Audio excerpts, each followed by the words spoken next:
আপনি কি জানেন ঝাড়খণ্ডের আদিবাসী সমাজে ওরা সংখ্যায় দ্বিতীয় বৃহত্তম জনগোষ্ঠী। তবে শুধু সংখ্যা নয়, তাদের ইতিহাস, সংস্কৃতি আর জীবনযাপন এই ভূমির পরিচয়ের অংশ।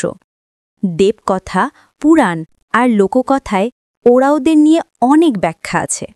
কেউ বলে তারা রাবণের বংশধর, কেউ বলে বানরজাত, আবার কেউ বলেন ঋষিমুনির সৃষ্টি। এই রহস্য তাদের ইতিহাসকে আরও গভীর করে তোলে। বিশ্বাস করা হয় বহু শতাব্দী আগে ওরা দক্ষিণ ভারতের ঘন জঙ্গলে বসবাস করত। সময়ের সঙ্গে সঙ্গে তারা যাত্রা শুরু করে। প্রথমে সিন্ধু সভ্যতার অঞ্চল, তারপর সোন নদীর উপত্যকা, পরে রোহতাসগড় এবং শেষে ছোটনাগপুর মালভূমি। এই অভিবাসনের গল্পটা সত্যিই অসাধারণ। এটা শুধু স্থান পরিবর্তনের কাহিনী নয়, এটা এক জাতির টিকে থাকা, এক পরিচয়ের বেঁচে থাকার লড়াই।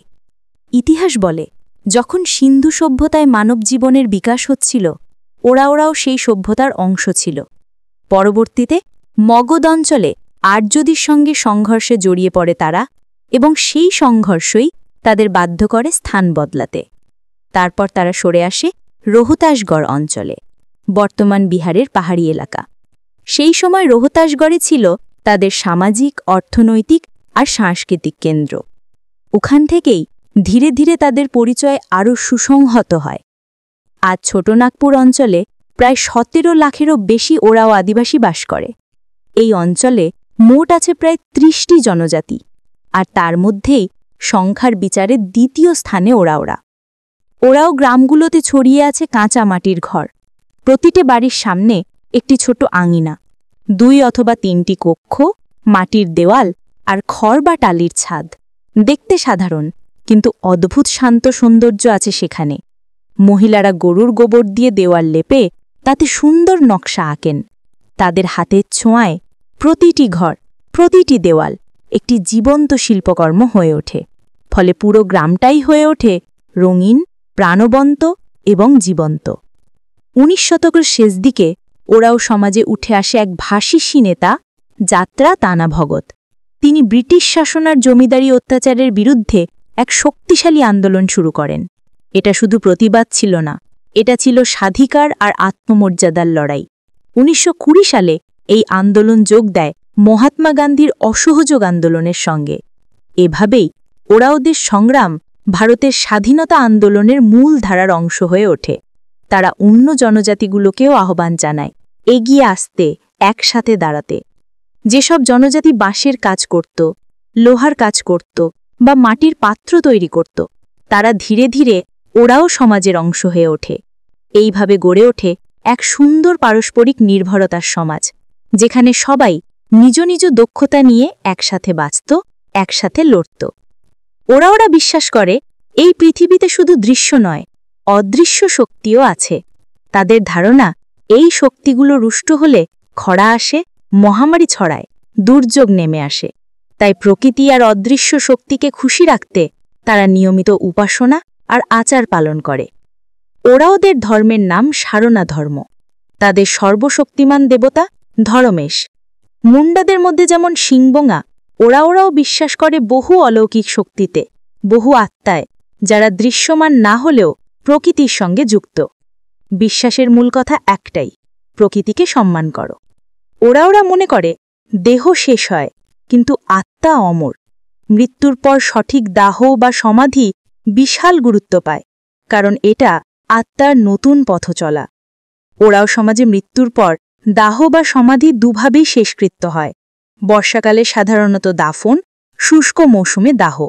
শেষকৃত্যের পর অস্থি নিয়ে যাওয়া হয় গোত্রের কুণ্ডিতে। সেখানে অস্থি বিসর্জন দেওয়া হয় অথবা পাথর স্থাপন করা হয়, যা মৃতের স্মৃতির প্রতীক, ফুলকি পাথর। ওরাও শিশুদের ছোটবেলা থেকেই শেখানো হয় প্রকৃতিকে ভালোবাসতে। প্রতিটি গাছ, নদী, জলাশয় যেন শিক্ষক। ওরাও পুরুষরা নদীতে মাছ ধরে, শিশুরাও ছোটবেলার শেখে বাঁশের কুণ্ডি ব্যবহার। জলে রেখে দিলে মাছ ঢুকে যায়, কিন্তু বেরোতে পারে না। এভাবেই প্রজন্মের পর প্রজন্ম শিখছে প্রকৃতির সঙ্গে তাল মিলিয়ে বাঁচা। ঝাড়খণ্ডের আদিবাসী সমাজে ওরাওদের দেখা হয় এক প্রাণবন্ত সমাজ হিসেবে। তাদের জীবনে উৎসব, সঙ্গীত, নাচ খুব গুরুত্বপূর্ণ। ওরাও সমাজের কেন্দ্র আখড়া। এখানে হয় সভা, পঞ্চায়েত, উৎসব। এখানেই বিচার ও সিদ্ধান্ত, এখানেই ঐক্য ও শৃঙ্খলা। উৎসবের দিনে আখড়া ভরে ওঠে সবার হাসি, ঢোলের তালে নাচে মানুষ। সবচেয়ে প্রজনপ্রিয় জাদুর নৃত্য। এটা শুধুই নাচ নয়, এটা প্রার্থনা, আবেগ, ঐতিহ্যের ভাষা। ওরাওদের আরও নাচ আছে, সরহুল, খড়িয়া, কর্মা, চালি, আঙন, ঝুমুর, জারগা। প্রতিটি নাচ ঋতু, উৎসব আর কৃতজ্ঞতার গল্প। আখড়ার পাশে ধুমকড়িয়া, তরুণদের শিক্ষা, উৎসব প্রস্তুতি, দায়িত্বের জায়গা। মেয়েদের জন্য পেলোইরপা, এখানেও সম্মান, নিয়ম, সংস্কৃতি শেখানো হয়। ওরাও সমাজে নারী সম্মান পায়, স্বাধীনতা পায়, বিয়ে, কাজ, সিদ্ধান্ত সব ক্ষেত্রে। হাল ছাড়া প্রায় সব কৃষিকাজে নারী অংশ নেয়। ওরাওদের সবচেয়ে পুরনো প্রতিষ্ঠান পাড়হা পঞ্চায়েত। এটাই তাদের দানো গণতন্ত্র। নেতৃত্ব ঘোরে ব্যক্তির নয়, ন্যায়ের জন্য। সিন্ধু সভ্যতার যুগেই ওরা কৃষিতে দক্ষ, তাই সংঘর্ষ হয়নি। তারা উন্নত কৃষিজ্ঞান এনেছিল। মাড়ুয়া প্রধান শস্য, আর আছে বদি, কুঠি, ধান, গোধূলি। আজও তারা করে ঐতিহ্যবাহী কৃষি, গোবরের সার, বলদের হাল। উঁচু জমিতেও জল কম লাগে এমন ফসল। ওরাওদের জীবন প্রকৃতির সঙ্গে বাঁধা। জঙ্গল তাদের আশ্রয়, খাদ্য, সংস্কৃতি। গোত্রের নামও প্রকৃতির থেকে, কুজুর, বাড়া, মিঞ্জ, খালকো। নাম শুধু পরিচয় নয়, এটা শ্রদ্ধা। শিক্ষার হার বেড়েছে, এখন শিক্ষক, কর্মচারী, নেতা আছে। গ্রাম বাজার নতুন দুনিয়া, ব্যবসা, মানুষের সঙ্গে যোগাযোগ। স্টিলের থালা, কাপ, আধুনিকতা এসেছে, কিন্তু কুরুক ভাষা ধীরে ধীরে হারাচ্ছে। তবুও তারা থামে না, ঐতিহ্য ধরে রেখেই এগোচ্ছে, কারণ শেকড় কখনো হারাতে দেওয়া যায় না।